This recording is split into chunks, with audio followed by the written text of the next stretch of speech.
Hola, buenos días a todos. Soy Javier Olmedilla, director de formación del Colegio de Enfermería, y hoy tenemos con nosotros a Borja Lucas, que es enfermero y director gerente de la Fundación Astier, Centro San José, entidad centenaria y primera en España en la atención a mujeres con discapacidad intelectual, y es uno de los principales impulsores del proyecto Villa Delta, una transformación pionera que convierte un modelo residencial tradicional en hogares reales centrados en la autonomía, la vida independiente y la calidad de vida, beneficiando a 149 mujeres para que puedan tener una vida que merezca la pena ser vivida. Así que nada, os dejo con todos vosotros a Borja. Borja, por favor, cuando puedas, todo tuyo. Y hay Buenos una cosita días. solo, una cosita, perdona, Borja. Las preguntas que tengáis, sí que os agradezco que lo dejéis para el final y se las voy yo diciendo a Borja para que pueda responder, ¿de acuerdo? Venga, ya cuando quieras, Borja, perdona. Nada, pues oye, muchas gracias, Javier. Agradecer a Javier la oportunidad de contar aquí un poco lo que hacemos en la Fundación Astier Centro San José.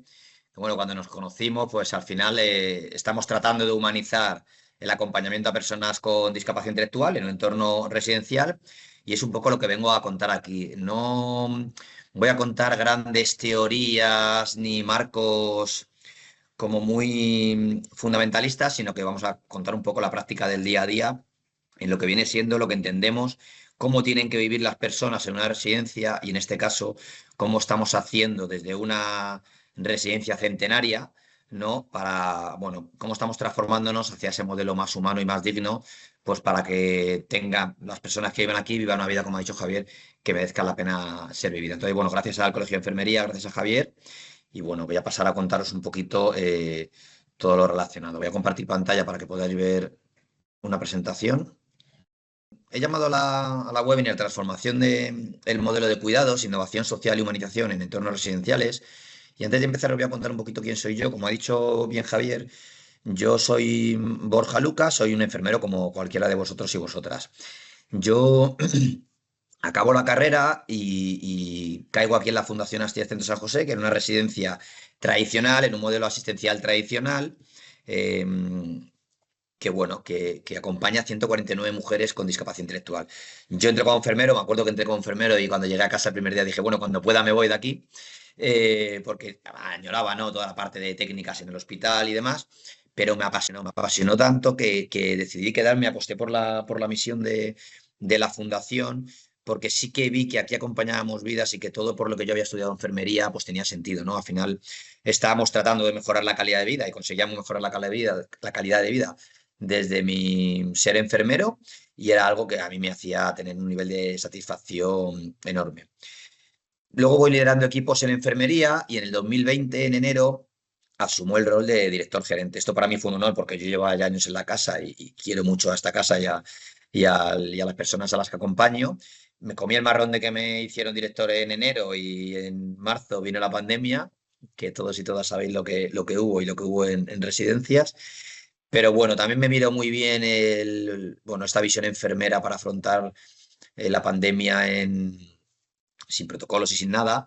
Y bueno, pues a raíz de ahí eh, hicimos una reflexión de cómo queríamos que vivieran las personas con discapacidad intelectual, viendo todo lo malo que había traído la pandemia y que todo lo que había beneficiado a nuestro modelo a ese problema y propuse a la propiedad de la fundación transformar la vida de estas 149 mujeres para que vivan como cualquiera de vosotros o cualquiera de vosotras, ¿no?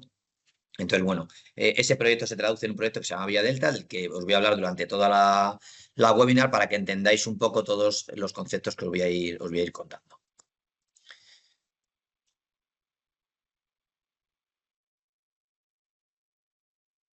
A ver, perdonad que no se pasa ahora. Vale, no sé si veis aquí a una mujer, ella es Ana. Eh, Ana es una mujer de éxito ordinario, podríamos decir. Una mujer como cualquiera de vosotros y vosotras. Bueno, ella se ha dedicado su vida y a ganarse la vida a la costura. Es voluntaria de la fundación y es una mujer feliz.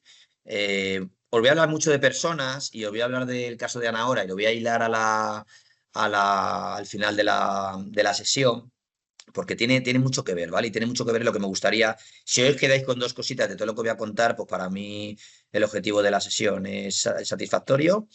Y bueno, una de ellas es la historia de Ana, ¿vale? Como os digo, Ana es voluntaria de la Fundación Astier, ella es una mujer feliz, es una mujer muy social, tiene muchas relaciones, muchos amigos, vive en un hogar que se parece a un hogar y bueno, esta historia puede recordar a cualquiera de vosotros y vosotras y a mí, por ejemplo, pues con la edad de Ana, que ya no tiene edad de trabajar, pues bueno, me gustaría tener una vida parecida a la suya, ¿de acuerdo? Bueno, os hablo del proyecto Vía Delta. Nosotros lo que intentamos hacer con el proyecto Vía Delta no es solo un cambio arquitectónico del edificio, sino un cambio en la cultura de la organización y en cómo vivían las personas en la residencia. Fijaros, nosotros nacemos en el 1800, a finales de 1800, porque nuestra fundadora, Sofía Astier, se encuentra en la calle, ella vivía en la calle Ayala, ahora estamos en Alcalá, pero en la calle Ayala, pues barrio Salamanca, Madrid, sus vecinos eran juristas, abogados, empresarios, gente de mucho poder adquisitivo, y ellos también tenían bastante poder adquisitivo. Entonces, se da cuenta de que hay en su barrio mujeres con discapacidad intelectual en situación de calle, eran vagabundas, ¿no? Imaginar, a finales del siglo XIX sufrían el doble estigma, las hacían invisibles, tenían discapacidad intelectual y eran mujeres, ¿no? Entonces era una losa que las hacía invisibles. Esta mujer las quiso mirar y de manera no profesionalizada las acogía en su casa. Ella las, oye, usted no tiene dónde vivir, vengas a vivir conmigo. Así nace la Fundación Astier, ¿no? Por esta injusticia social que sufrieron estas mujeres. En 1913 ella ya no se puede hacer cargo de la obra y se lo delega a las Hermanas Mercedarias de la Caridad, que es la titularidad actual de la fundación, que es una congregación religiosa que al final está muy al servicio de las personas que tienen pues bueno, mayores necesidades o mayor vulnerabilidad. Desde entonces estuvieron allí en Madrid pasando una vida bastante precaria y de mucho dolor. Eran muy rechazadas en el barrio eran las hijas de todos los vecinos, ¿no? Que habían echado de sus casas. Entonces en el año 72 deciden comprar la actual sede de Alcalá. Aquí venimos 192 mujeres y evidentemente el edificio se construye en base a esas necesidades. Primero había un modelo ya asistencial que se recuerda a aquellos hospitalillos de los años 70 y luego había necesidad de dar servicio a muchas personas. Por lo tanto, el edificio se divide en tres grandes pabellones, como de unas 50 personas para cada uno de ellos, en largos pasillos que nos recuerdan estos hospitales antiguos que os comento. En un lado, habitaciones de 4 personas, en un lado, habitaciones de 2 personas, en unos baños compartidos por un baño como por cada 16 personas que tienes que recorrer el pasillo para llegar a ese baño y donde también la vida sucede dentro del mismo edificio, en unas salas que se parecen a las de una residencia tradicional y no las de cualquiera de vuestras casas. Claro, os tengo una webinar y luego me podréis hacer preguntas. Si yo preguntase si queréis vivir en ese modelo, pues yo creo que todos y todas me diríais que no, ¿verdad? Pues bueno, hicimos esta reflexión después de 100 años de historia y quisimos ver un poco cómo podían vivir ellas en los próximos 100, ¿no? Y esa es un poquito la transformación que estamos haciendo.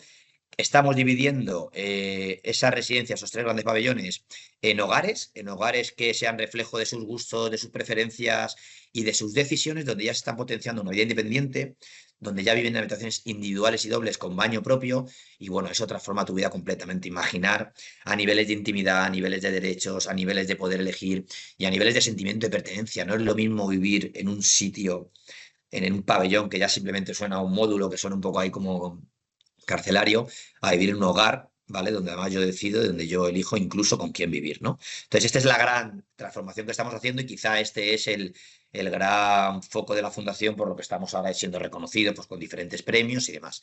No solo por el cambio arquitectónico, como os digo, sino también porque estamos tratando de hacer una atención central a la persona de la que ahora os hablaré, real, en el que las personas de verdad sean protagonistas de su vida y tengan las llaves de sus decisiones.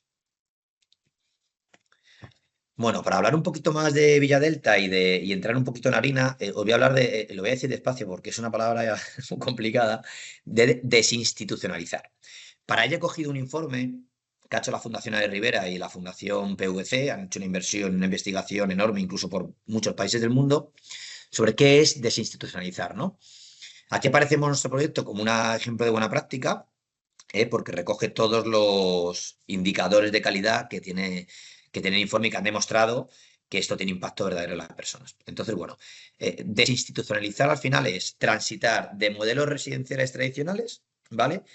A modelos de vida independiente en recursos o en instituciones o en hogares o en estructuras donde se pueda vivir con autonomía, con derecho a decidir y algo muy importante que voy a decir en la webinar muchas veces, que se pueda vivir en comunidad, ¿vale? Habitualmente las personas que viven en una institución viven un poquito alejadas de la comunidad, suelen tener relaciones pues, con sus compañeros y compañeras, con los profesionales y la familia que viene a verlos, pero sí que pierde quizá un poquito el contacto con el entorno, ¿no? Entonces, esta palabra tan rara significaría pasar a una vida más parecida a la que normalmente vivimos cualquiera de nosotros en la sociedad. Vale, ¿qué implica desinstitucionalizar, ¿no? ¿Cómo podríamos hacer todo esto que os he dicho para ir aterrizándolo en cosas concretas? Bueno, primero, se requiere una transformación del modelo de vida, ¿de acuerdo? Tenemos que pasar de ese aislamiento a la comunidad o de esos entornos residenciales que no te llevan a la personalización, eh, a una vida en entornos hogareños, que vivamos en espacios en los que da gusto vivir, que notemos el calorcito de esa casa, y no solamente en decoración, porque si no caemos en una falsa desinstitucionalización, ¿no? Sino que además tengan una escala pequeña, que sean entornos en los que vivan pocas personas, que sean entornos en los que yo pueda establecer relaciones significativas con mis iguales y que sean entornos donde yo pueda elegir, ¿vale? Debemos también recuperar la autonomía y el poder de decisión de las personas. No podemos ser sujetos pasivos, porque esto, fíjate, cuando vamos a un hotel, una semana de vacaciones nos encanta no hacer nada, pero cuando vivimos en un entorno, una casa, de manera pasiva en la que todo lo que tengo que hacer lo hacen por mí, me convierto en un ser inútil y mi nivel de satisfacción con la vida disminuye drásticamente. Siento que no valgo para nada, ¿no? Y también un poquito pasar precisamente de ese sujeto pasivo a ser protagonistas, a decidir mi vida, ¿no? Entonces, tenemos que pasar de esos modelos en los que la persona está en una institución casi por conveniencia organizacional, donde la institución quiere, donde el profesional quiere, y haciendo las cosas que todo, bueno, que igual la organización o todo lo protocolario o los protocolos requieren, y pasar a poner a la persona en el centro. Preguntar por su biografía, qué cosas le importan y qué cosas son importantes para que ella tenga una vida con un nivel de satisfacción muy amplio. Esto requiere de un cambio de cultura institucional, ¿de acuerdo? Tenemos que dejar atrás estos protocolos rígidos y tan estandarizados para pasar a la flexibilización. Estoy seguro que todos vosotros y vosotras no desayunáis todos los días lo mismo, no os levantáis todos los días a la misma hora, salvo que tengáis que trabajar este tipo de rutinas, ¿no? Y de alguna manera vuestra vida no es rígida, ¿vale? Sino que habitualmente vas adaptando un poco a tus gustos, a tus necesidades, a tus preferencias, y de esto también se trata de desinstitucionalizar, ¿no? De poner la mirada en la persona y no tanto en la organización. Y aquí vamos a hablar un poquito del modelo de atención centrada en la persona, no tanto como algo teórico, porque además incluso a los profesionales y también incluso a los profesionales de enfermería les va alejando un poco, ¿no?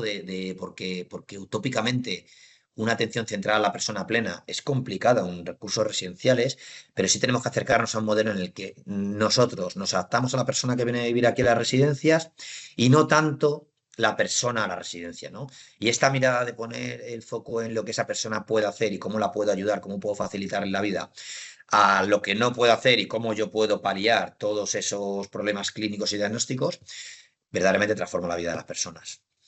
También este concepto implica un enfoque basado en derechos. Las personas no pueden perder el derecho, y esto lo defiendo claro y de manera contundente, independientemente de donde vivan, independientemente de los apoyos que necesiten, no pueden perder el derecho a decidir, no pueden perder el derecho a la intimidad, no pueden perder el derecho a relacionarse, no pueden perder el derecho a la espiritualidad. Pasa a menudo que las personas que van a una institución, cada vez pasa menos, ¿vale? Y esto lo quiero poner en valor. No quiero que penséis que las instituciones residenciales, ni las anteriores, ni las actuales, ni las que llegarán, son entornos en los que hay tristeza y hay vulneración de derechos, pero sí que a menudo es complicado garantizar todo ese tipo de derechos. Y aquí en la Fundación Astier defendemos algo muy claro. Los derechos no se cuestionan, los derechos eh, no se pueden retirar y aquí no hay debate. Las personas tienen todo ese tipo de derechos que os he dicho y esto dignifica la vida de las personas. Y también para desinstitucionalizar hay problemas evidentes porque se requiere de un cambio multidimensional, ¿vale? Es necesario que la administración cambie la legislación, es necesario que la administración ponga financiación en los recursos. Es necesario que los profesionales nos formemos. Es muy importante que sepamos cómo aterrizar toda esa atención centrada a la persona y toda esa enfoque humanista para poder hacer mejor nuestro acompañamiento a las personas. Y también la sociedad requiere de un cambio cultural. Tendemos a la sobreprotección de las personas a las que acompañamos. Y aquí lo veo, por ejemplo, muy, muy fácilmente. Por ejemplo, en las familias, Pues os voy a contar un caso. Tenemos una mujer que vive en la fundación que se llama Esperanza, nos ayuda en el marcaje de ropa, hace un montón de cosas. Y Esperanza, por ejemplo, en su plan personal, que luego os hablaré de ellos, quería salir a tomar un café a la cafetería del barrio. Fijaros, nos ha costado meses porque la familia no lo veía y no lo veía. No porque no quiera cumplir los sueños de Esperanza, no lo veía por si le pasaba algo, no lo veía por si a Esperanza no iba a saber, le iban a engañar. A Esperanza se le han prestado los apoyos, hemos facilitado eso, entrenándola, acompañándola al principio, y Esperanza ahora es tan feliz tomándose un café en la cafetería del barrio, en el que se junta con amigas y con gente con vecinas de aquí y demás. Entonces, bueno, necesitamos un cambio en muchos sentidos y estamos muy lejos de eso. Tenemos como profesional la responsabilidad de conquistar, en este caso, la calle, las instituciones, para que esto sea posible, porque estamos dando pasos muy grandes, pero queda mucho por hacer. Bueno, os voy a contar un poquito, comparando el modelo tradicional y el modelo de atención centrada a la persona, cómo está evolucionando el paradigma residencial. Eh, Estamos viendo que las personas cada vez tenemos más esperanza de vida, estamos viendo que hay nuevos modelos y nuevas formas de acompañar a las personas que mejoran la calidad de vida, que yo creo que todos hemos estudiado enfermería, estamos ejerciendo enfermería eh, para esto. Y es verdad que el enfoque tradicional se ha quedado obsoleto y se ha demostrado y evidencias, este informe PVC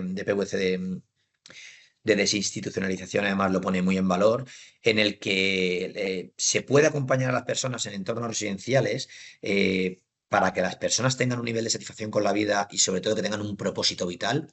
Que sin duda transforma su manera de vivir y su futuro. Incluso mejora su salud física, luego vais a ver un ejemplo que es maravilloso aquí de la fundación, mejora su salud emocional y especialmente, bueno, pone a las personas con un propósito de vida y con retos, ilusiones que son importantes para cada uno de nosotros. Fíjate, hace poco estuve escuchando una conferencia de Emilio Duró, que sabréis un poco quién es, porque es un hombre muy famoso, que decía que la felicidad es la expectativa de la felicidad, ¿no? Es importante que las personas tengan sueños, tengan retos, y que su reto no sea todos los días levantarme en el mismo espacio, sentarme en la misma silla y tener enfrente a la misma persona, ¿no? Entonces, bueno, para que veáis un poquito cómo hemos evolucionado y cómo vemos a la persona mayor y a la persona con discapacidad desde otra perspectiva, no tanto desde el paternalismo y desde lo que no puedo hacer, sino desde lo que sí que puedo hacer, eh, bueno, he definido con una serie de dimensiones, se ve un poquito pequeño, pero bueno, voy pasando por un poquito de ellas y para que veáis el cambio y bueno, hacer un poco la reflexión que está como muy fácil de hacer y es un tópico de cómo os gustaría vivir a vosotros, ¿no? Cómo gustaría que acompañaran a las personas mayores o con diferentes discapacidades que conocéis. Bueno, la relación profesional-persona, lo primero que hay que tener en cuenta aquí es que tenemos que pasar en el modelo tradicional. El profesional tiene una posición de autoridad, tiene una posición de sobreprotección y sin embargo en el modelo de Villadelta, en este modelo que os digo de atención centrada a la persona en el que nos adaptamos a la persona, la relación es horizontal. El profesional de enfermería acompaña y facilita la toma de decisiones de la persona, ¿vale? Para que nosotros trabajemos en base a lo que es importante para ella y no tanto trabajar en base a lo que es importante para nosotros, pues para prevenir el colesterol, para prevenir el sobrepeso, para prevenir la caída, etcétera, etcétera. Que también hay que tenerlo en el foco, ¿vale? Eso tampoco es eh, llevar a la persona a asumir riesgos y locuras, ¿vale? El rol profesional en el modelo tradicional es ejecutor de cuidados, de normas, estamos muy centrados en tareas, en control, incluso ritmos, ¿de acuerdo? Y registros, y sin embargo aquí no le damos tanto valor a eso y sí que queremos y participamos los profesionales de enfermería también en ser profesionales de referencia que preguntan a las personas qué es importante para ellas e intentamos asegurar esa atención personalizada en función de lo que la persona quiere. Os pongo ejemplos. Aquí hay una persona, por ejemplo, que no le gusta el kiwi, ¿vale? Y evidentemente, pues no toma kiwi. Hay una persona, por ejemplo, que no le gusta que le saquen la analítica tumbada en la cama, que solemos sacar las analíticas a primera de la mañana porque hay que mandarlas al centro de salud, y en ella pues trabajamos cuando toca analítica, levantarla, ¿vale? En asearla, en ducharla, para que esté sentada y después se le pueda sacar la analítica. Bueno, pues estar pendiente de estas cositas cambia completamente bueno, la manera en la que la persona te recibe como profesional. Las tomas de decisiones en el modelo tradicional están centralizadas, son homogéneas y están basadas en rutinas y en protocolos de la propia institución, ¿vale? Sin embargo, en Villadelta, aquí en la fundación, intentamos que las decisiones sean compartidas, ¿vale? Y sí que estén basadas y que sean reflejo pues, de sus preferencias y de sus proyectos de vida, ¿no? De esos anhelos que tiene la persona en su enfoque vital. La visión que tenemos de la persona o que tiene el modelo tradicional de la persona es un enfoque muy clínico, ¿vale? Sí, basado mucho en la dependencia, en el diagnóstico, y sin embargo, desde el modelo de atención centrada a la persona, sí que queremos reconocer las capacidades de la persona, estar pendientes un poquito de su historia de vida y, como os he dicho antes, de todos los derechos que la persona tiene y que nadie duda que hay que garantizar. En la pata de inclusión social, el modelo tradicional sí que al final tiende a aislar a las personas de la comunidad y las relaciones sociales son muy con las personas que participan en la organización. Y sin embargo, en el modelo ACP y en Villadelta intentamos que sean vecinas de pleno derecho del barrio y se la integra a los servicios comunitarios. O sea, participan de la comunidad y la comunidad participa dentro de la residencia. Pero sí es muy importante, aquí hay días que se vienen a hacer una visita y está muy vacía la residencia, tratar de esforzarnos en que participen en el barrio y que sean parte de la comunidad. En la parte de arquitectura de espacios, pues el modelo tradicional, la propia Fundación Aster todavía, que estamos transitando en este cambio, todavía tenemos la parte tradicional, es un buen momento para verlo y si alguien tiene interés me puede escribir por privado para venir a ver, porque es un momento que aún tenemos el modelo tradicional y ya estamos conviviendo en el modelo que soñamos tener. ¿Por qué? Porque tengo una residencia viva, no podemos cerrar esto, alquilar unas oficinas o unas casas, irnos allí y acabar en 2 años, sino que tenemos que hacerlo por fases. Ya hemos hecho 2 fases, ¿vale? Entonces estamos todavía transitando, pero bueno, está viniéndonos muy bien porque también estamos generando esos conocimientos para acertar en los siguientes hogares que estamos construyendo. Entonces, en el modelo tradicional es como la gran escala, concentración de personas y espacios un poquito despersonalizados, ¿vale? Y sin embargo, en el modelo Villa Delta tenemos hogares a pequeña escala, no viven muchas personas en el mismo hogar, están personalizados por ellas mismas han ido a los grandes almacenes a comprar, pues, por ejemplo, han puesto unos floreros que a mí no me gustan nada, pero como es su casa y ellas querían poner esos floreros, los han puesto. Y bueno, esto de decidir cómo es tu casa es muy importante también en espacios residenciales, porque al final lo que queremos es, siempre decimos, no, de bueno, no venimos a sustituir la casa de tu familia, pero sí queremos que sea tu segunda casa. En esto defiendo algo claro. Si yo quiero que esa sea su segunda casa, tiene que parecerse a lo que ella quiera que se parezca y no tanto a lo que yo quiera que se parezca, ¿no? Y luego que tenga espacios comunes significativos. O sea, que tenga una cocina, que tenga una zona de lectura, si puede ser que tenga un jardín. Bueno, pues cosas que tenemos cada uno de nosotros en nuestras casas. La relación con el entorno en el modelo tradicional suelen ser instituciones más cerradas, separadas de la comunidad, algunas de ellas incluso alejadas, ¿vale? Especialmente las nuevas residencias. Nosotros, por ejemplo, cuando definimos Villa Delta, teníamos 2 opciones, o hacer una reforma de esta sede actual, en la que llevamos 50 años tratando de ser parte del barrio, que era mucho más cara y mucho más complicada, o irnos a las afueras del barrio, comprar terreno y construir una residencia de cero. Eso nos alejaba del modelo, ¿no? Entonces decidimos complicarnos la vida, pagar más, pero apostar por la vida de las personas, especialmente por lo que querían ellas, ¿vale?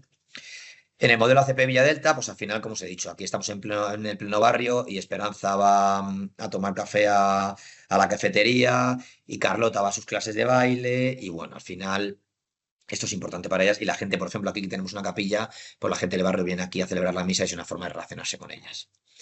Y luego, bueno, impacto en derechos. Es verdad que el modelo tradicional limita en la práctica estos derechos, pues como os he dicho, por ejemplo, el derecho a la intimidad o el derecho a poder elegir ciertas cosas. Y sin embargo, en Villa Delta hacemos un ejercicio de real de derechos y de autodeterminación, que en esto sería como dónde quieren, cómo quieren vivir las personas o qué cosas pueden decidir dentro de su vida. Como por ejemplo, el desayuno, a qué hora me levanto, dónde vivo, con quién vivo, ¿vale? Claro, no os estoy viendo la cara porque estamos en una web y dirán, no, pero si os preguntase dónde queréis vivir cada uno de vosotros y vosotras, no tengo ninguna duda que todos querríais vivir en un modelo que se acerque más a la humanización y a la personalización que a un modelo tradicional. También como profesionales, si os preguntase dónde os gustaría trabajar, creo que también está claro en el que el modelo de atención centrada a la persona y el modelo que impulsamos desde Vía Delta es un modelo en el que tenemos grandes retos humanísticos que, bueno, que son maravillosos a afrontar y que es una pasada vivir y aquí lo vemos todos los días. Bueno, en esta evolución del paradigma residencial, como os digo, la Fundación Astier aún está, y luego os voy a enseñar más fotos, ¿vale? Incluso algún vídeo, aún está transitando en el modelo tradicional en el antiguo. Aquí veis las habitaciones de antes, en el que hay 4 camas, que evidentemente ni siquiera es fácil elegir con quién vivir, en el que al final se molestan por ruido, en el que la intimidad no es la deseada, y que son muy difíciles de personalizar.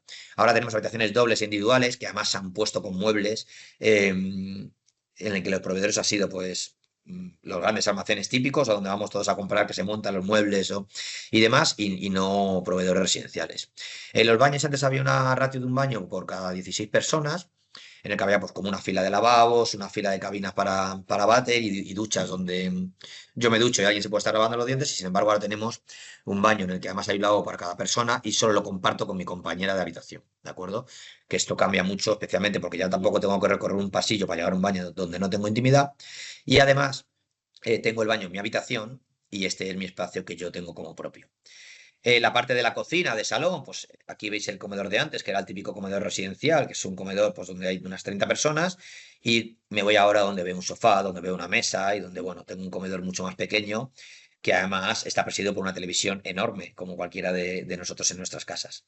Y luego, bueno, la parte de exteriores, es verdad que aquí os voy a contar, porque viendo la foto no se entiende, pero aquí hay una parte en el antes, que es un jardín precioso, bien ornamentado, donde era una maravilla pasear, pero que solo se utilizaba para pasear. Sin embargo, ahora estamos construyendo, y bueno, ahí veis una foto de la obra, todos los espacios de usos de vida cotidiana en el exterior, para que todos los días las mujeres no se levanten en el mismo sitio, en el mismo edificio, y vayan a hacer la actividad ocupacional en el mismo sitio, y vayan a hacer deporte en el mismo sitio, sino que todos los días salgan de sus casas para ir a trabajar, para ir a ver al fisioterapeuta, para ir a hacer deporte, además de hacer uso de la comunidad con cualquiera de nosotros. Y esto, como os he dicho antes, también es una transformación muy importante, aunque parece un gesto muy pequeño, ¿no? Entonces ahora va a ser un jardín que se utilice para todos los usos de vida cotidiana y no solo un jardín bonito para pasear. Bueno, ¿qué limitaciones tiene el modelo asistencial? Pues mira, al final es inevitable la reducción de la autonomía. Las personas al final, por ritmos, por tiempos, incluso por estructura,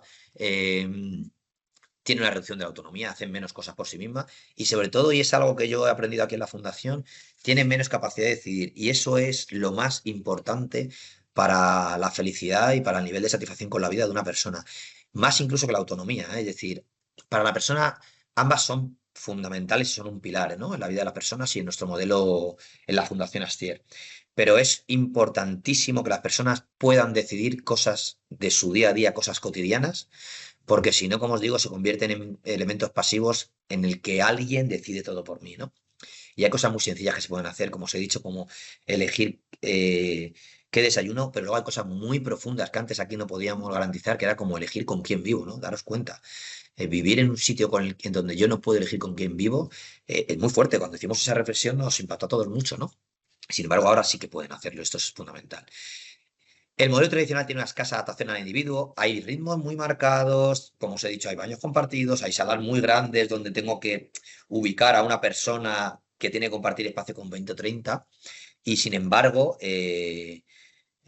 nosotros avanzamos hacia un modelo donde nos adaptamos más a la persona y la persona siente que es importante.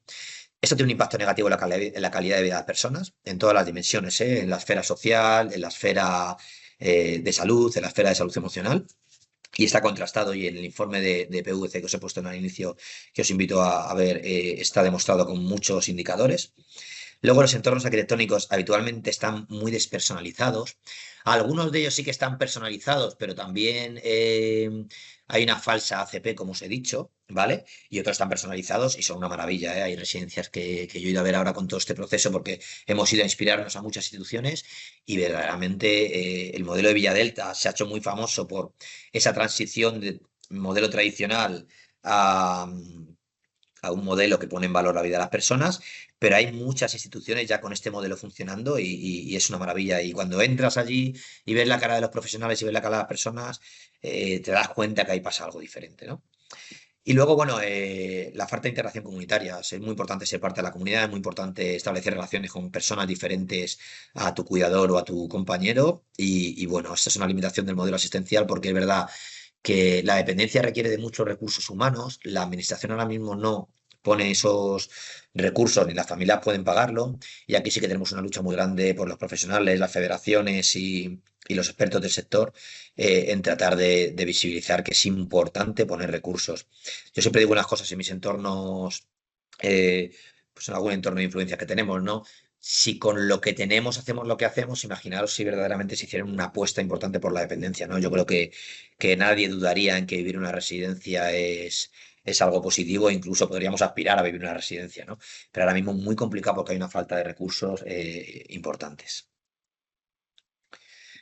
Vale, vámonos a la parte contraria, ¿no? Que es la atención centrada a la persona, que es este modelo que pone a la persona en el centro, en el que nos preocupa qué le interesa, nos preocupa su vida pasada, nos preocupa qué sueños tiene y además establecemos mecanismos y ponemos herramientas a servicio de todo aquello, ¿no? De verdad, este modelo tiene impacto en la calidad de vida de las personas de manera brutal, transforma su vida completamente.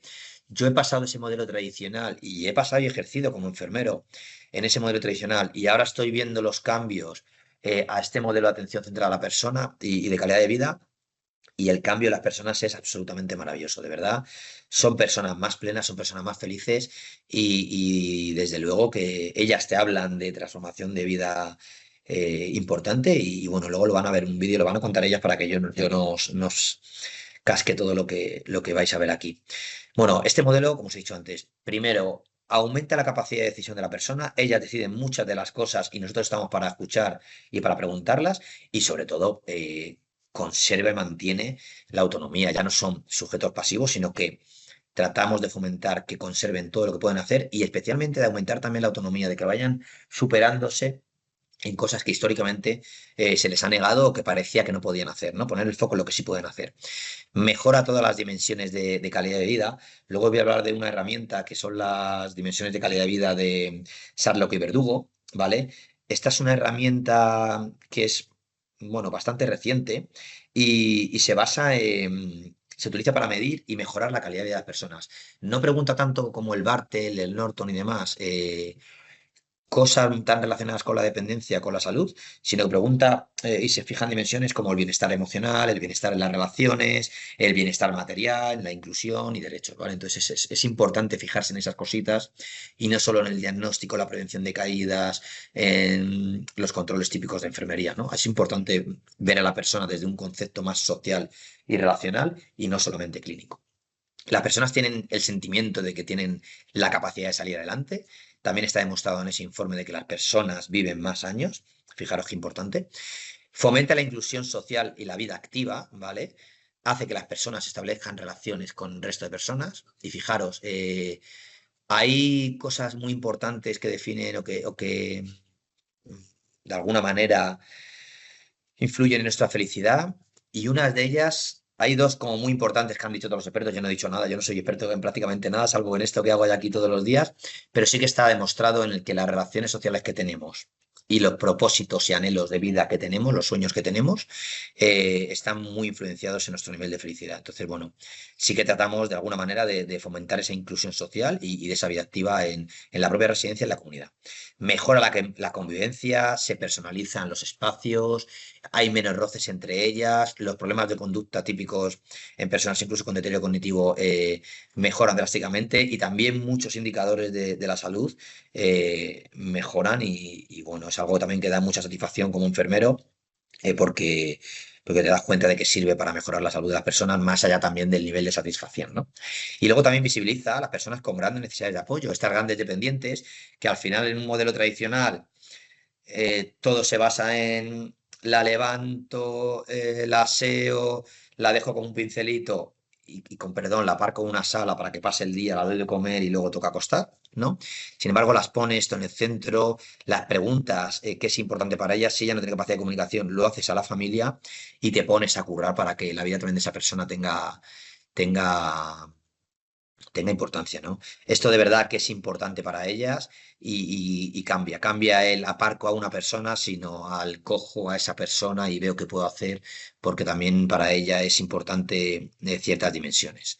Entonces, bueno, esto es un poco la ACP que si yo lo resumiera en algo así menos como menos lista, al final se trata en adaptarnos a las personas, en poner a las personas en el centro y en preocuparnos qué es importante para ellas y nosotros como profesionales de enfermería, facilitar todo aquello que se pueda, acompañándolas desde nuestro rol enfermero como en prevención, por supuesto, en cuidados y en planes de cuidados, técnicas y demás, pero como facilitador de verdad y teniendo muy en cuenta el plan personal de la persona desde una relación horizontal y no desde una relación de poder de yo soy el profesional que decide por ti, que hago por ti y que decido qué comes, qué haces, a qué hora te levantas y cómo se te hace la ducha.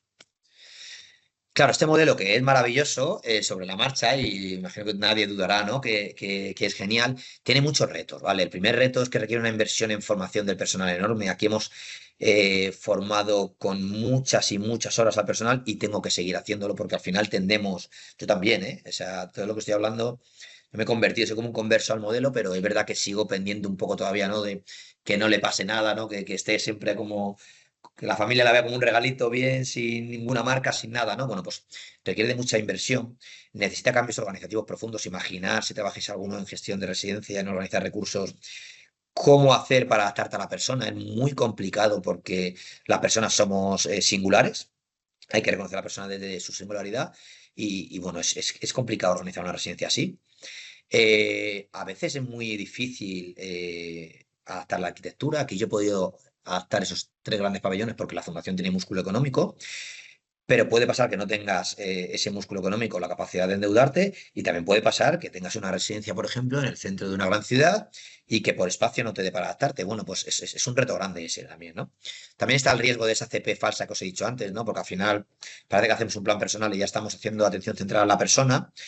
También he visto sitios de estos y al final todo pasa como siempre, pero la persona tiene un plan personal, ¿no? Que no es el ideal. Y luego requiere también modificar la cultura institucional, que es lo más complejo. Al final, como os digo, cambiar la mirada de los profesionales, cambiar la mirada de las familias y el verdaderamente creerte que tienes que adaptarte a las personas y que la tienes que poner en el centro por encima del beneficio organizacional, por encima de tus protocolos y por encima del cumplimiento, a veces incluso del cumplimiento normativo. Vale, ¿cómo hemos hecho esto en Villa Delta? Bueno, ¿cómo hemos hecho un hogar y no una institución de la Fundación Astier? Pues bueno, acompañamos los proyectos de vida para que las personas vivan una vida que merezca la pena ser vivida. Y se basa en tres pilares fundamentales. Autonomía, ¿vale? Las personas tienen que ser activas, tienen que elegir y tienen que desarrollar relaciones sociales interesantes y elegidas. Y para eso tenemos que prestarles apoyos. También tienen que vivir en un modelo de vida independiente, elegir dónde y con quién vivir, independientemente además de su capacidad. Nosotros, por ejemplo, tenemos el caso de Carlota, que ahora la vais a conocer, que vive ya en uno de los hogares, y Carlota ya sabe que va a vivir en ese hogar, independientemente de su nivel cognitivo, independientemente de su capacidad de movilidad, e independientemente de sus necesidades de apoyo. Esa va a ser su casa, esa va a ser su habitación, y ella ya la siente como propia, ¿no? Y sabe que allí posiblemente pase hasta el final de sus días, como cualquiera de nosotros en nuestras casas, salvo que decidamos cambiar, ¿de acuerdo? Y luego también, como os he dicho, ¿no? Otro de los pilares es reconocer la singularidad de cada persona y, bueno, también encontrar desde nosotros nuevos roles profesionales porque lo que hacíamos antes no nos sirve ahora. ¿Cómo organizamos la Fundación Astier? Pues bueno, hemos hecho un diseño doméstico en contra del diseño típico institucional. Ya habéis visto antes una pincelada, ahora voy a poner fotos para que lo entendáis por no extenderme mucho. Eh, Queremos garantizar el derecho a la intimidad y a la privacidad de las personas y no tanto a la exposición que hace que la persona se sienta, bueno, pues con menos dignidad. Es que eso es así, claro. Vuelvo a poner el ejemplo de Carlota. Carlota es una de las personas que ya ha pasado a Villa Delta y para ella lo más importante ha sido que ahora tiene intimidad. Fijaros que antes decía que le costaba ir al baño porque le daba vergüenza y no sabía cómo, lo que había alrededor de ella en ese baño aunque estuviese la puerta cerrada. Hemos creado espacios significativos, tienen cocina, tienen un jardín donde salir, tienen un salón que se parece al salón que ellas han deseado que se parezca. La habitación la tienen personalizada, algunas tienen de todo, pues aquí es discapacidad intelectual, algunas son fan de Camela, pues tienen a Camela, tienen la foto de algún político que ha venido a verlas, tienen muebles de sus familiares y hay otras que lo tienen más austero porque han decidido tenerlo más austero, pero bueno, ellas son las que eligen cómo tenerlo. Hemos cuidado los estímulos, la luz, el ruido, los colores, ¿vale? No hemos infantilizado el hogar porque las mujeres con discapacidad intelectual son señoras hechas y derechas, con 60, 70, 50 años, y no son niñas, ¿vale? Y sí que hemos tenido en cuenta un poquito la accesibilidad cognitiva y hemos pensado todo mucho, ¿vale? Para que su vida sea fácil en su propio hogar. Grupos reducidos es muy importante. Vivir en un pabellón de 50 personas, yo te puedo decir que vives en un hogar, pero es imposible sentirlo así, sino que tenemos que vivir en grupos más pequeños. Mejora la convivencia, mejora las relaciones, mejora los problemas de conducta y de verdad que las personas viven mejor en grupos reducidos. Imaginaros en vez de vivir con una familia quizá ordinaria de 4 personas, vivir en una familia en la que, bueno, compartís casa con 30 o 40 personas. Es imposible, de verdad, sentir que eso es tu hogar y es imposible tener una vida plena así. Y luego espacios abiertos a la comunidad.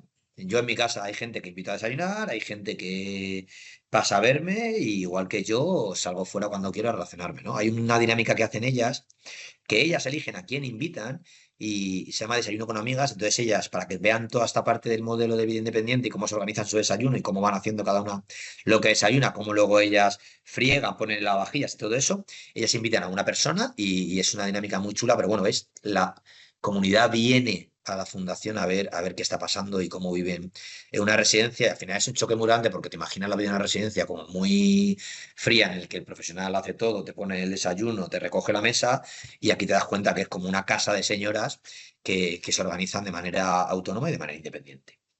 Vamos a verlo. Mirar, este es uno de los salones que tenemos actualmente, ¿vale? En la fundación. La fundación siempre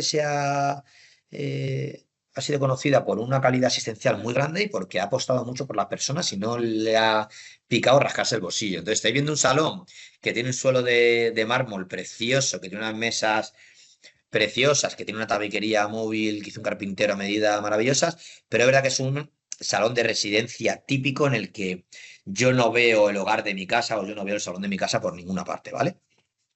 Este sería esos pasillos que os he dicho de los hospitales de los años 70, ese largo pasillo enorme que, bueno, en el que en la parte de la izquierda habitaciones de cuatro y en la parte de la derecha están los baños y las habitaciones de dos, ¿vale? Las sillas de ruedas como hay aparcadas un poco porque no caben en esas habitaciones que tienen cuatro camas, ¿no? Entonces tienen que estar así.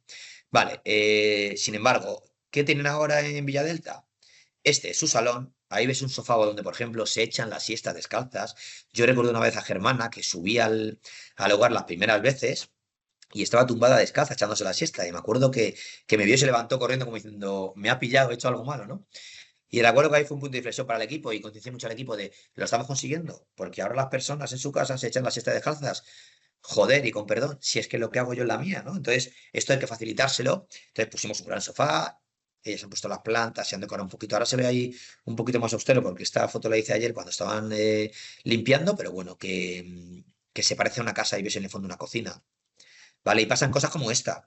Aquí está Antonia con Nieves viendo la televisión en ese sofá y Mónica que les está prestando unos apoyos. Y si veis la cara de las personas, no es la cara que imagina la gente, especialmente la gente que no está en el sector, que viene pensando, ahora traemos mucho inversor para ayudarnos a financiar el proyecto y vienen con la idea de pobrecitas y se van diciendo, escucha, estas mujeres viven aquí bien, son felices y yo no he visto aquí pena ni nada, ¿no? Bueno, pues pasan cosas así y los espacios y la forma de acompañar son muy importantes. Vale, y aquí tenéis otro rinconcito, que es un rinconcito donde ellas reciben visitas, donde se juntan con la familia, donde a veces hacen lectura. Y, por ejemplo, aquí veis un club de lectura de ellas, ¿vale? En el que, bueno, están ahí leyendo una serie de poesía, lectura fácil, ¿vale? Y, bueno, estos espacios facilitan ese tipo de cosas. Os voy a poner un vídeo ahora, ¿vale? En el que ellas mismas os van a contar esto que os he contado un poquito yo de manera rápida, ¿de acuerdo? Javier, si no se escucha ahora me lo dices, ¿de acuerdo? Para que yo porque esto es mucho más interesante que todo lo que os he contado yo.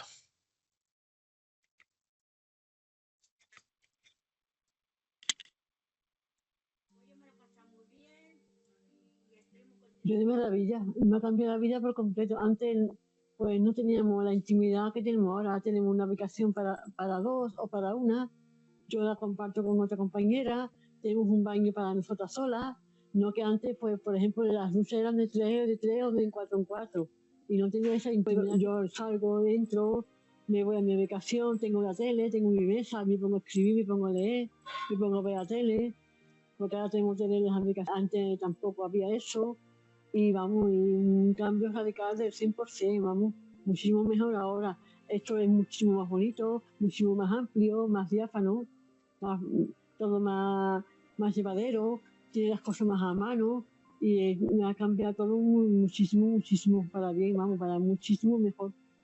Mira, yo en el hogar he venido a la última. Yo abajo estaba, ya tenía todo el tacto cogido, ya estaba yo hecha abajo. Me ha costado un poquillo. La vida me ha cambiado de lo bien que estoy ahora, porque antes necesitaba pastillas para eliminar los líquidos y desde que llevo aquí no he tenido que tomar ni una pastilla. Pues mira, pues que soy más autónoma, que puedo hacerme yo las cosas solas, que me puedo hacer ducharme, salir de mi dormitorio a la cocina donde se desayuna, despacito. Pues yo te digo mi verdad, yo en este momento soy feliz porque tengo más tranquilidad, estoy más a gusto en la habitación, que puedo ver la televisión cuando yo quiera y todas esas cosas. Que puedo tener mis muñecos en mi cama.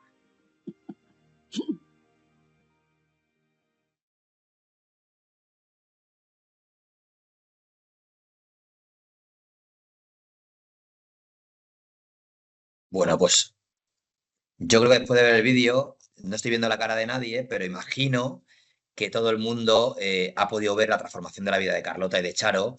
Y fijaros qué importante lo que ha dicho Charo. Charo yo la conozco desde el 2008, es una persona con un trasplante renal y toma mucha medicación porque al final presenta además en las piernas, por temas de tensión y demás.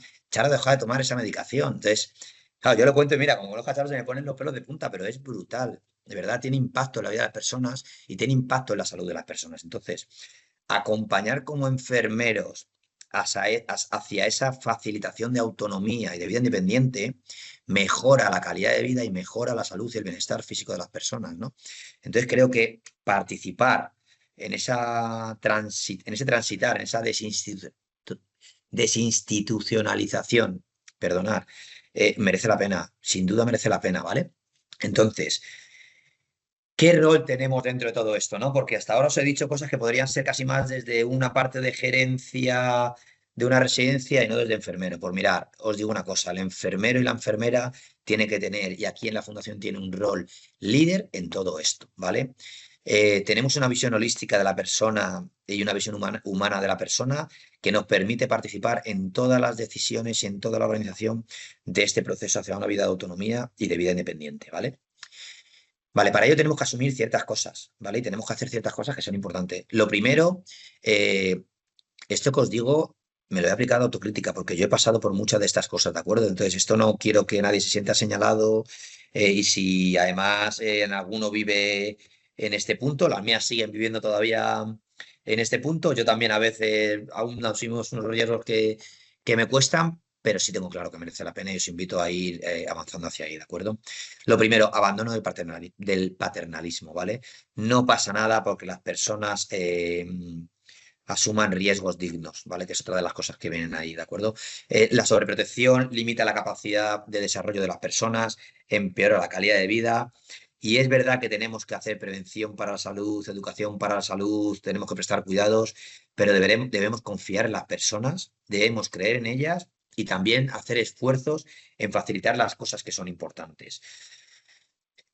Una de ellas, por ejemplo, que están ahora en boca de todo el mundo y que vais a conocer de sobra es la parte de restricción de retirada de sujeciones físicas y químicas. Son fundamentales para las personas. Yo he trabajado aquí donde teníamos, hablo de número de sujeciones, no de personas, un total de 200 y pico sujeciones. Ahora trabajo en una fundación que solo tiene 11 sujeciones y que además esas 11 sujeciones se están tratando de quitar y que cumplen los requisitos de la norma. Y la vida para ellas es una de las cosas que ha facilitado su nivel de satisfacción con la vida. En eso hemos tenido un rol fundamental, asumiendo, como os digo, esos riesgos dignos, ¿vale? ¿Qué es asumir un riesgo digno? ¿De acuerdo? Es poner la visión en la capacidad de la persona, asumir que es importante para ella y acompañar, facilitando cuidados desde ese enfoque, como os digo, más relacional y no tanto desde ese enfoque tan clínico basado en el diagnóstico, ¿no? Esto, mira, es muy fácil de ver en el tema de las dietas, ¿de acuerdo? Aquí hay personas que tienen sobrepeso, que van entrando en un índice de obesidad, pero que tienen a lo mejor por patología física o por deterioro cognitivo, poca capacidad de disfrute de la vida y que para ellas la comida es algo absolutamente clave. Bueno, pues tenemos que abandonar esa parte de tienes la tensión alta, tienes colesterol y tienes un índice de masa corporal de un 27% y tenemos que tratar, ojo, de nuestro rol enfermero y tratando de cuidar la salud, esto tampoco es cordero todos los días y bollería, pero sí tratar de tener en cuenta que es importante para esa persona, ¿de acuerdo? Pasa igual con el tema de las texturas y las disfagias, ¿vale? Hay personas en las que entran en depresión por tener que tomar una Turmis. Pues como enfermeros tenemos que ver qué herramientas, cómo podemos adaptar la alimentación a esa persona y muchas veces desde el acompañamiento. Yo se lo digo a mi equipo de enfermería. Hay personas con disfagia, las que hemos tenido un susto grande y un problema de atragantamiento severo, en la que además la persona se ha puesto cianótica y no podemos pasar ya de la Turmis para siempre. Nos tenemos que sentar, hay que empezar con una Turmis porque hay que estudiar el proceso, hay que trabajar en equipos multidisciplinares, pero nos tenemos que sentar con ellas, ir metiéndole otras texturas, ir valorando otras posibilidades y aunque el proceso tarde un mes, tenemos que abandonar el paternalismo y ir asumiendo esos riesgos dignos porque es importante para las personas. Tenemos que ser referentes en prevención y en autocuidado, ¿de acuerdo? También tenemos que trabajar esa parte, ¿no? De que, por ejemplo, Charo deje de tomar pastillas por los edemas, ¿vale? Y nuestra pata enfermera siempre va a ir la parte de prevención, pero no una prevención sobreprotectora, ¿no? Sino una prevención digna y fomentando el autocuidado. Si hay personas que, por ejemplo, aquí pueden echarse los colirios o pueden hacerse cuidados básicos que habitualmente les hacíamos antes, tenemos que facilitar ese entrenamiento, entrenar a la persona, hacer un seguimiento y tratar de que ellas se autocuiden, porque si no, como digo, son sujetos pasivos en el que yo me quedo quieta, me echan la gota, me hacen la cura, me hacen todo, cuando puedo hacerlo yo perfectamente, que es lo que hacemos nosotros en nuestras casas. Tenemos que ser promotor de la toma de decisiones significativas, tenemos que participar en los planes personales y en todo lo que tiene que ver con atención centrada a la persona, ayudando a la persona a decidir y tener esas decisiones compartidas, ¿vale? Y no decidir todo nosotros por ella, basándonos, como os digo, en capacidad, diagnóstico y en clínica. Y luego tenemos que participar como profesionales de referencia. La figura de profesional de referencia es un profesional elegida por la persona que se encarga de velar para que su proyecto de vida se tenga en cuenta en todas las decisiones que se toman en la organización. Es súper interesante trabajar desde esta figura, de verdad.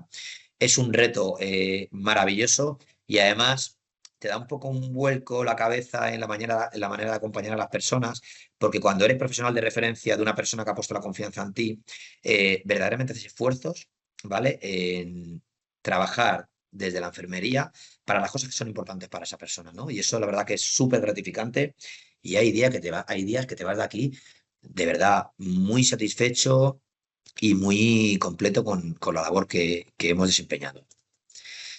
En este rol de enfermero líder en toda esta transición, ¿vale? Tenemos que ser líderes en equipos multidisciplinares. Cuando digo líderes, no digo desde un punto de vista de jefatura, ¿vale? Pero sí desde la coordinación y con esa visión holística que tenemos. Tenemos que ser también enfermeros sociales, tenemos que ser también enfermeros rehabilitadores, tenemos que ser también enfermeros desde la parte de la visión de la salud emocional y, como os he dicho antes, no solamente enfermeros desde el control típico de enfermería de una residencia que puede ser tensión, sobrepeso, cambios posturales y demás, ¿de acuerdo? Tenemos que transformarnos hacia centros colaborativos con esa relación, como os he dicho, de horizontalidad. Aquí la enfermería trabaja en todos los equipos multidisciplinares, ¿vale? Como uno más, y trabaja en los casos de conducta, y trabaja en los casos de problemas de convivencia, porque la visión enfermera es muy importante. El hecho de la conducta, por ejemplo, tenemos un rol muy importante. Puede parecer que aquí que tenemos psicólogos y educadores sociales estamos fuera de todo esto y sin embargo es fundamental que estemos porque muchas de los problemas de conducta a veces son por las dietas, porque muchos de los problemas de conducta son, por ejemplo, porque me pinchan la analítica en la cama y yo no quiero. Entonces es muy importante que estemos en todas las decisiones que se toman en la, en la organización. Yo soy de los que defiendo encima que es muy importante que estemos en todas las decisiones donde se organizan recursos, tanto hospitalarios, y yo creo mucho en el liderazgo enfermero. Tenemos aquí que remangarnos y ser parte de todo este proceso. Tenemos que pasar también de un enfermero más de vigilancia y control, como os he dicho antes, a un líder facilitador de autonomía y de que la persona pueda tomar decisiones.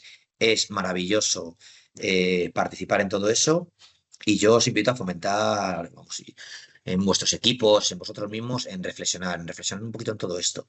Que a veces de verdad como enfermeros entramos, tenemos mucha carga de trabajo, tenemos mucha prisa en las residencias, no os cuento, pero también en los hospitales, y a veces entramos en los espacios, vamos muy a la tarea y nos cuesta y olvidamos cosas importantes como llamar a la puerta, como ponernos en una horizontalidad, como habéis visto antes la foto de mi compañera Mónica y Nieves, para hablar a la persona a los ojos y no irnos tanto a esa parte de técnica y irnos también un poquito a la humanización de nuestra labor, porque además creo firmemente en la humanización de la enfermería y creo que desde ahí somos mucho mejores profesionales.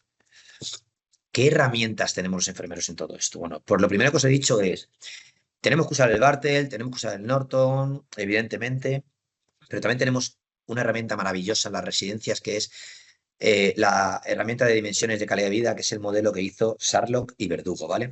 Estas dimensiones de calidad de vida, aparte de tener en cuenta el bienestar físico, evidentemente que tenemos que estar pendiente y tenemos un poquito que ver, porque al final somos sanitarios, esto no se nos puede olvidar, está pendiente de dimensiones que son fundamentales para la percepción de felicidad y de vida plena de las personas. El bienestar emocional, ¿vale? Pues cómo se ve la persona satisfecha, qué autoconcepto tiene de ella misma. También la dimensión de relaciones interpersonales, qué relaciones tiene, qué apoyo recibe para que pueda encontrar nuevas amistades. El bienestar material, dónde vive, tiene lo que desea, sus posesiones están garantizadas y puede hacer uso de ellas. También el bienestar físico, pues evidentemente la salud, las actividades de la vida diaria, los controles de enfermería, en esta nos cuesta menos acercarnos. En autodeterminación, la persona puede tomar decisiones donde vive. Las decisiones que toma la persona son tenidas en cuenta por los profesionales que la acompañan. También el desarrollo personal, en la educación, qué habilidades, qué desarrollo está teniendo en cosas que le interesan. Aquí, por ejemplo, tenemos un taller de jardinería, tenemos un taller de informática, tenemos un taller con impresoras 3D. Y además ellas eligen a qué taller ir, ¿eh? Anteriormente, hacía muchos años, cuando yo trabajaba aquí, se ubicaba en función de capacidades y ya hemos dado un cambio a esto. Y fijaros qué importante, ¿no? Yo elijo lo que hago y no me dicen lo que tengo que hacer, porque puede pasar que elijan algo que evidentemente elegíamos en base a gusto, ¿vale? Pero que me elijan algo que me guste o puede ser que no, ¿no? Y puede ser que hoy esté en el taller de jardinería que me encanta, pero sin embargo ahora han abierto un taller de arte terapia y me apetece participar allí, ¿no? Pues bueno, creo que es importante estar pendiente de estas cosas. Y también se fija en la dimensión de inclusión social y de derechos. Y además, con preguntas muy concretas, hay una escala que se llama GENCAT, que invito a utilizar en todas las residencias y que el profesional de enfermería participe, si no se utilizan, que sea promotor del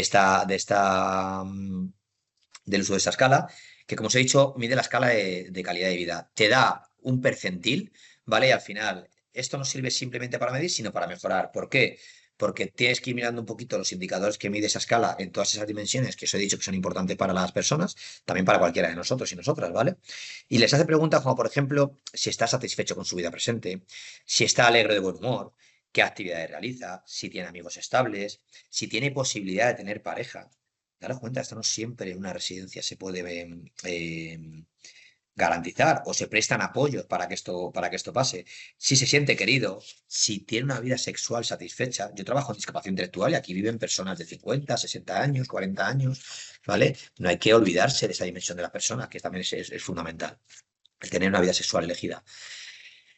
En el bienestar material, si tiene las materiales que le gustan, si posee en la habitación cosas que le interesan. Y bueno, si os dais cuenta, no mide tanto el diagnóstico, la clínica, capacidades y riesgos, como puede ser, por ejemplo, en la escala de Norton, sino que pregunta cosas importantes para las personas. Cuando tú ves en una de esas preguntas que va mal, pues ¿qué tiene que hacer el profesional de enfermería y el resto de los equipos? Trabajar para mejorar en eso, porque cuando trabajas en mejorar eso, está demostrado y hay evidencias científicas, mejora la calidad de vida de las personas. Y al final creo que como enfermeros también hemos trabajado para mejorar la calidad de vida de las personas. Otra herramienta son los planes personales. Los planes personales son una herramienta en la que un facilitador que habitualmente suele ser un profesional de psicología, un profesional de referencia en el que también participamos profesional de enfermería, la persona protagonista y la familia, ¿vale? Se sientan, se reúnen varias veces para que esa persona pueda decir qué es importante para ella, qué objetivo quiere cumplir y qué sueños tiene, para que tanto la familia como el centro y como el profesional de referencia se mojen y empiecen a trabajar para tenerlos en cuenta, para cumplirlos y para que la persona pueda elegir lo que quiere cumplir y además vea que las personas que la acompañan luchan por hacerlo. Puede parecer que los sueños que tienen las personas que viven en instituciones residenciales son dar la vuelta al mundo, comprarme un coche o conducir, y no, de verdad. Los sueños de esperanza, como os he dicho, es tomar un café. El sueño de Carmen, por ejemplo, os digo nombres reales, de verdad, ¿eh? El sueño de Carmen era salir con su amigo Paco al centro de Alcalá. El sueño de Charo, por ejemplo, era aprender el braille. El sueño de Ana era ir, por ejemplo, hacerse voluntaria y guía turística para que pueda contar Alcalá desde su mirada. Bueno, no son cosas imposibles de conseguir. Me acuerdo, por ejemplo, también que Carlota quiso, uno de sus planes personales era hacer una barbacoa con su familia. Claro, la familia cuando escuchó eso, bueno, se emocionaba porque era como, qué estupidez, como no te voy a hacer una barbacoa. Bueno, pero igual no había habido ese espacio para que Carlota pudiera manifestar lo que quería, ¿de acuerdo? Y otra herramienta que tenemos para dar ese paso a los enfermeros son la historia de vida. La historia de vida es un relato en primera persona de todo el pasado de la residente o persona usuaria, ¿vale? Que tenemos que tener en cuenta, ¿de acuerdo? Por ejemplo, ahora tenemos una residente engamada que es de origen marroquí, entonces en esa historia de vida las profesionales han visto un poco qué música tradicional les gustaba, entonces verá que ahora está en una situación de encamamiento, le ponen esa música, ¿vale? Y ese día le cambia a la persona, ¿no? Entonces es importante que podamos leer y estudiar la historia de vida para poder acompañar mejor a las personas. Esto redefine nuestra profesión de enfermera, ¿de acuerdo? Como os he dicho, tenemos que ser referentes en trato digno. No os olvidéis, por favor, de humanizar la profesión y tener en cuenta a la persona en todas esas esferas de su vida. Y sé que es importante porque tenemos una cantidad de ritmos y de tareas asignadas y de cuidados que hacer increíble, pero bueno, tenemos que sacar siempre ese espacio, ¿vale? Tenemos que entrar en un marco social y de relación y no tanto siempre en el marco clínico, ¿vale? Tenemos que liderar esta parte de restricciones cero. Las personas tienen derecho a la libertad, tienen que poder moverse y tienen que poder, bueno, elegir cuál es su capacidad de movimiento y cuál es su capacidad de interacción. Yo, una persona que le pongo risperidona 3 miligramos cada 8 horas, va a ser imposible que establezca relaciones sociales eh, normalizadas, y a una persona que le pongo un cinturón, ¿vale? Va a ser imposible que sea feliz. Ojo, hay que ponérselo, sí, cuando su vida, cuando la vida de terceros esté en riesgo, ¿vale? Pero si no, hay que tratar de buscar alternativas para que esa persona no tenga que estar siempre sujeta a una silla. Tenemos que aprender a perder el control de las cosas, como os he dicho antes, y asumir riesgos dignos. Esto a mí me ha costado un montón. Imaginaros yo que ahora soy gerente y que me puede caer incluso ciertas demandas ante cosas que pueden pasar, pero tenemos que perder el control de verdad y confiar en las personas y tratar de darles el espacio y la capacidad que tienen. Y luego tener también una visión biopsicosocial y comunitaria, de verdad. No solamente, como os he dicho antes, que seamos sanitarios, sino que seamos también sanitarios en comunidad, sanitarios emocionales, sanitarios espirituales, porque es importante transitar hacia ese modelo, ¿vale? Os voy a poner otro vídeo que hizo la Fundación Pablo VI esto ya para terminar, por el Día de Discapacidad, por el Día de la Discapacidad, que creo que va a ser mucho mejor para que veáis los espacios, para que la veáis a ellas contando, ¿vale? Dura 5 minutitos y creo que merece la pena verlo.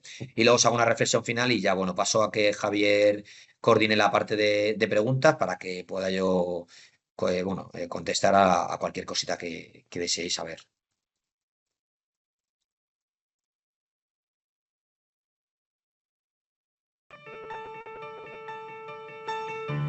La Fundación Astier Centro San José es una residencia sin ánimo de lucro donde viven 149 mujeres con discapacidad intelectual. Nace a finales de 1800. Con los 100 años de trayectoria ya aprendidos, nos dimos cuenta de cómo queríamos que vivieran las personas con discapacidad intelectual aquí en la Fundación, que era el provocar una vida independiente, y lo que se pretende es dividir la residencia tradicional en 9 hogares pequeñitos. Aquí es, esta es mi hogar. Y les preguntamos cómo quería que fueran sus casas. Ejemplos muy sencillos. Querían tener un gran sofá donde echarse la siesta o tumbarse a ver la televisión. Futboleras, ¿no? Y me decían, nos encantaría ver el fútbol en el sofá. Querían tener también un microondas donde calentarse la leche, un lavavajillas para que la vajilla no tuviera que bajar a la cocina. Ya. No, todavía no. Espérate. Pues conseguimos el primer hito, inaugurar los 2 primeros hogares, donde ya hay un grupo de mujeres que está viviendo y donde esa transformación se ha hecho muy patente. Yo me lo hago todo sola, sí. Me gusta y hacerme mis cositas yo sola. Cuando hay que cambiarnos de ropa, me preparo yo lo que me gusta, puedo elegir lo que quiero. Y ahora preparando un café. A ver, cojo una taza. Ha sido un proceso de entrenamiento, de conocimiento. Yo lo que he ido viendo, pues que ellas tienen esa capacidad de elección que al final favorece tu autonomía y tu autodeterminación. Yo casi siempre desayuno lo mismo. Tostada y leche. Y que como apoyos, pues conseguimos que tengan una vida con más sentido. ¿Y a Nati qué le gusta hacer aquí? Me gusta hacer teatro. principal gran cambio que ha habido de estructura ha sido el tamaño. Ya no tenemos habitaciones de 4 y de 2 personas, sino que tenemos habitaciones individuales y dobles. Pues esta es mi habitación, donde dormimos Belén y yo, y hacemos la cama por la mañana. Con algo muy transformador, que es que tenemos baño en la propia habitación. Eso pega un salto en autonomía y en intimidad tremendo. Ya no tengo que recorrer un largo pasillo para ir a un baño que comparto con 16, 18 personas, o donde a lo mejor hay una persona usando el retrete, ¿no? Antes no teníamos en las zonas comunes un pequeño office, una pequeña cocina donde poder hacer esa vida independiente. Ahora sí que están. Esos espacios se han decorado de una manera muy diferente. Ya no parece la típica sala institucional de una residencia. Ahora se parece a un salón. Y cuando tú entras y ves un salón, ese sentimiento de hogar, ese calorcito que sientes, pues te cambia completamente, ¿no? Cositas de esta semana que vaya a ocurrir, yo creo que no hay nada. Bueno, mañana sí, A ver, cuéntanos. porque mañana es mi cumpleaños.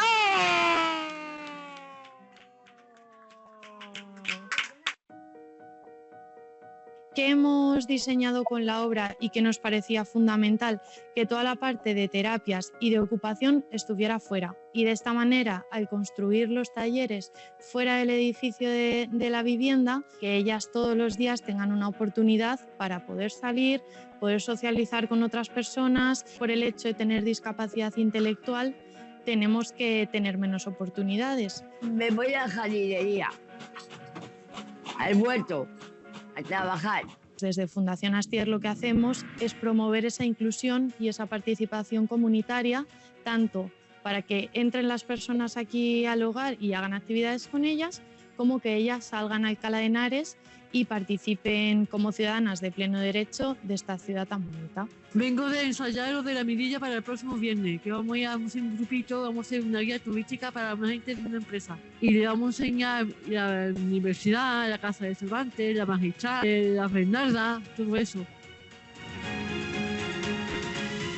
Son mujeres que tienen muchas inquietudes y mucha motivación, sobre todo de aprender. Y aquí es una clase que las chicas pues tienen muchas capacidades y según sus capacidades pues hacen unas cosas u otras. Que también ellas se sientan orgullosas del trabajo que hacen. Sí, yo lo hice esto que se ha pintado, esto lo tengo yo. Mira, ya está acá. ¿Ves? El Día de la Discapacidad Intelectual es clave y no lo digo yo, lo dicen las personas con discapacidad intelectual que tienen voz y representación en diferentes organismos. Al final es necesario hablar a toda la sociedad y reivindicar esos derechos que se han alcanzado y los que quedan por conquistar. Nosotros le decimos que son mujeres de edades extraordinarias y no mujeres con discapacidad intelectual, porque de verdad que lo vemos cada día. Son personas que donde están mejoran el entorno, son personas que desean tener una vida normalizada, que son capaces de tenerla y además creo que ponen el foco en lo que sí saben hacer y no en lo que no pueden hacer, ¿no? Y yo creo que cuando la sociedad cambie esa mirada hacia ahí, ¿no? Hacia lo que sí pueden hacer y no tanto en lo que no, será un camino de vida normalizada, en el que no serán personas con discapacidad intelectual, sino que serán personas. Y para eso es verdad que hay que conquistar todavía la calle, hay que sensibilizar mucho y ellas son el verdadero motor de cambio. No tenemos que contárselas a los profesionales y las entidades, sino que son ellas las que tienen que pegar este grito en la calle.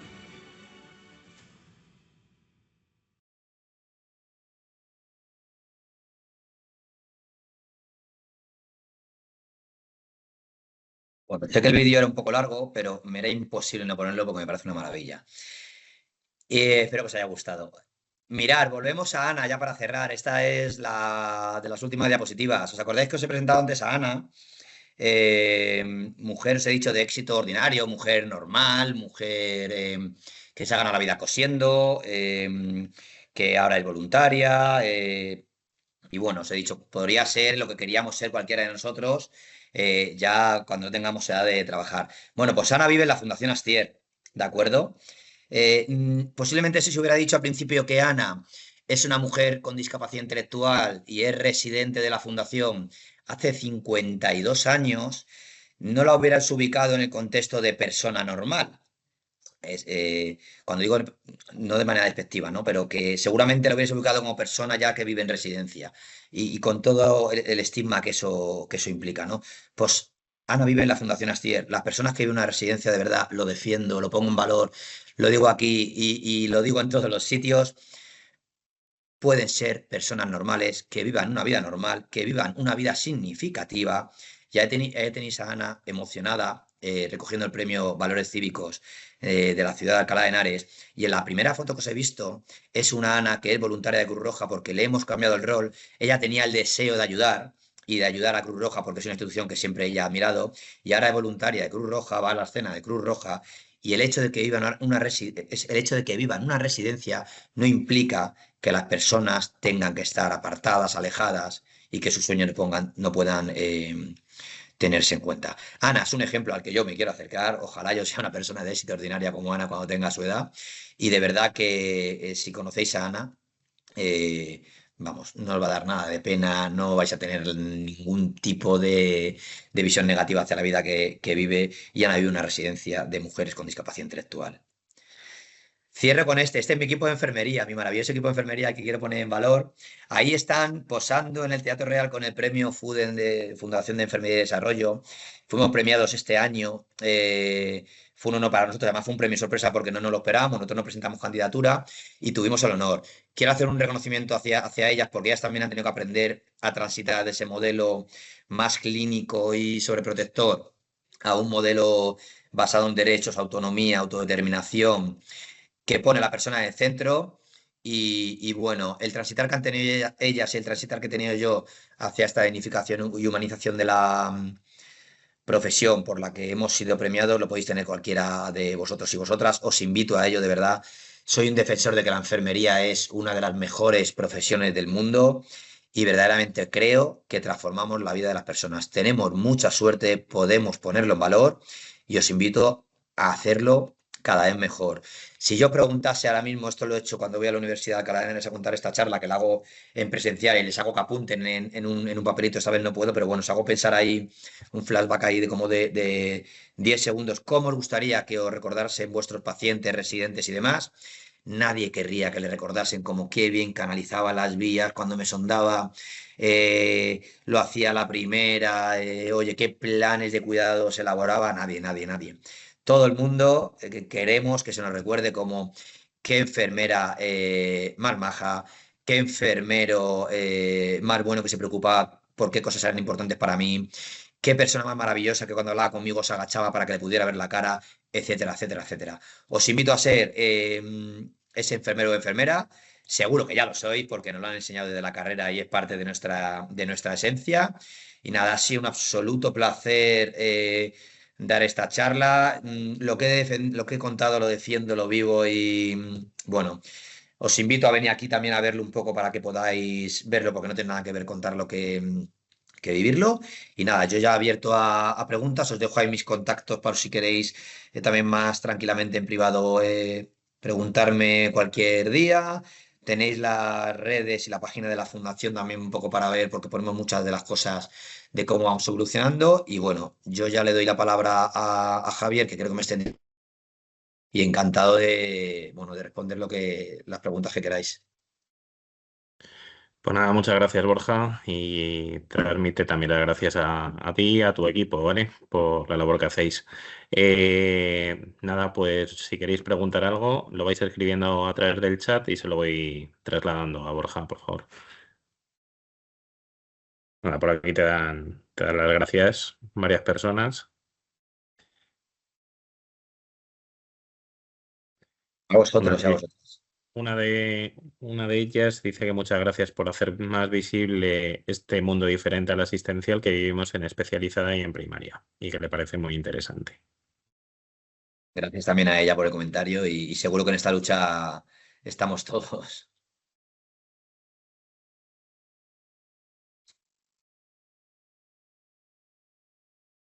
Te siguen dando las gracias. Pregunta de momento ninguna. Lo hemos dejado claro entonces todo. Sí, bueno, a mí me ha encantado, ¿eh? O sea que ya lo habíamos hablado anteriormente. Creo que es otra forma de ver la enfermería más humana que los que hemos estado básicamente, vamos, yo que he estado mucho en asistencia a luz y demás, se ve desde otro punto de vista, ¿no? Pues, gracias a vosotros y vosotras. Que además me habéis aguantado aquí 1 horita y pico, que no es fácil. Por aquí te dicen que buenos días, me ha encantado estos momentos de aprendizaje, pero se ve todo tan bonito que creo en la realidad tendría que verlo para creer. Que ojalá toda la residencia llevasen a cabo la atención así. Y por aquí preguntan que si la edad de las personas que viven allí es media, alta o viven también jóvenes. Mira, la mayoría, el 90%, tiene una edad avanzada o tienen, bueno, una edad media alta, por así decirlo, pero ya tienen problemas de envejecimiento prematuro. Cuando aquí en la fundación y tenemos personas jóvenes de 20 y pico, 30 y pico años, es porque tienen un Bartel de 0, 1 o así, o sea, es decir, porque tienen altas necesidades para las actividades básicas de la vida diaria. ¿Por qué? Porque nosotros entendemos que si eres una persona con discapacidad intelectual, joven, con mucha capacidad, este no es el recurso todavía en el que tienes que vivir, sino que tienes que ir a un modelo quizá más de vida en comunidad, en piso tutelado, incluso acceder bueno, a un trabajo ordinario y luego ya sí, a lo mejor cuando empiezas a tener necesidades de apoyo, sí que acceder a un recurso residencial. Entonces nos parecemos en ese sentido a la población en una residencia de mayores. Por aquí te dicen que muchas veces la familia se resiste a quitar su gestión y que gracias por decir que si es posible, mejor. Que si es posible, no entiendo bien. Pones que si es posible, mejor dejar. Supongo que será si se puede, no tenerla contenida. Y con las Entiendo. familias tenemos un reto muy grande porque la familia al final, a ver, y esto también hay que empatizar, no quiere que se caigan y quiere que la persona sufra los daños físicos de una caída que suelen ser daños físicos muy contundentes, ¿no? Nosotros desde aquí, por ayudar si hay algún profesional que esté también un poquito en este debate eterno con las familias, nosotros nos dirigimos solamente a la norma, les hacemos ver solamente la norma y en ese sentido somos súper rígidos, es decir, no damos pie a no cumplir la norma y les decimos que además ponemos en valor decir, oye, tienes la suerte de que tu familiar vive en un recurso en el que cumple la norma y que cumple la ley. Y evidentemente luego también lo que tratamos de visibilizar y de dar tranquilidad es ser muy transparentes en todo el proceso que hace el equipo, pues de tomar medidas alternativas, de tomar medidas protectoras secundarias y bueno, hacemos un trabajo muy de sensibilización. Con todo y con esto tenemos luchas con algunas familias grandes, claro, y amenazas de denuncias, estas cosas, pero bueno, al final hay una normativa que nadie duda que hay que poner en marcha y que los recursos tenemos que garantizar y que proteger. Pues lo dicho, gracias a ti, Borja, a tu equipo, por la labor que hacéis. Gracias a todos los compañeros que se han conectado. Y ya sabes que aquí tienes tu casa para dar altavoz a tu fundación, ¿vale? Un saludo Gracias, y seguimos hablando. Venga, gracias hasta Javier, a luego. ti, al colegio y a todos los asistentes. Gracias, hasta luego. Hasta luego.